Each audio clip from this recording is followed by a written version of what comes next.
This channel does not promote any violent, harmful, or illegal activities. All content provided by this channel is meant for an educational purpose only.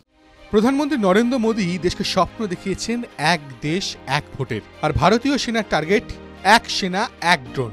সহজে বললে পদাতিক বাহিনীকে যুদ্ধক্ষেত্রে নিরাপদ ও বিপক্ষের চেয়ে এক ধাপ এগিয়ে রাখতে প্রতি জওয়ানের মাথার উপরে একটি করে ড্রোন ওড়াতে চায় প্রতিরক্ষা মন্ত্রক। ড্রোনগুলি হবে সর্বাধুনিক প্রযুক্তির ঈগল ড্রোন। এগুলির নামেও যেমন কাজেও ঠিক তেমন হবে। ঈগলের মতো নজর রাখবে শত্রুর দিকে, আর প্রয়োজনে উড়ে গিয়ে হামলাও চালাতে পারবে। সেনার জন্য আকাশে উঠতে সক্ষম একজোড়া চোখের মতোই গতিবিধি হবে এই ড্রোনের। ইনফ্যান্ট্রি লেভেল কম্ব্যাট বা শত্রুর সঙ্গে মাটিতে মুখোমুখি লড়াইয়ের সময় কিলার হান্টারে কাজ করবে এই ড্রোন।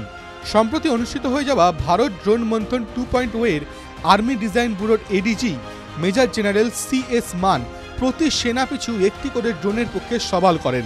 তিনি মনে করিয়ে দেন, এখন যুদ্ধক্ষেত্র আগের চেয়ে অনেকটাই আধুনিক হয়েছে। দুশ্মনকে টার্গেট করে অস্ত্র হাতে পদাতিক সেনার এগিয়ে যাওয়াটা এখন আর নিরাপদ নয়। তার জন্য প্রয়োজন আগাম নজরদারি। সেই জন্যই দরকার ঈগল ড্রোনের। এই ড্রোনগুলি টার্গেটকে তাক করে শুরুতেই উড়ে যাবে। টার্গেটের দিক থেকে কতটা আক্রমণ ধেয়ে আসতে পারে তার একটা আগাম আঁচ দেবে ও নির্দেশ পেলে টার্গেটকে ধ্বংসও করবে। ঈগল ড্রোন এতটাই হালকা ও বহনযোগ্য যে একজন সেনা তার কাঁধের ব্যাকপ্যাকেই একে বহন করতে পারেন। এটি মূলত হ্যান্ড লঞ্চ UAV, অর্থাৎ এই আনম্যান্ড এরিয়াল ভেহিকেলকে হাতে করেই ওড়ানো যায়। রাতের অন্ধকারেও দুশ্মনের আনাগোনা আঁচ করতে পারে ঈগল। চোখের নিমেষে ধ্বংস করতে পারে টার্গেটকে।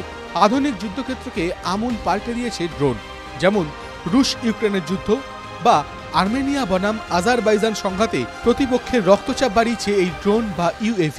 একবার শত্রুর অবস্থান নিশ্চিত করে একটি সেন্ট্রাল ড্রোন কমান্ড সেন্টার থেকে এক ঝাঁক ড্রোন ছেড়ে দিলেই হলো।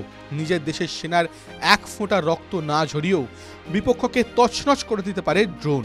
সেই কারণেই ভারতীয় সেনার জন্য ভবিষ্যতে অত্যাধুনিক ড্রোনের প্রয়োজন বলে মনে করছেন army design bureau. TV9 Bangla digital.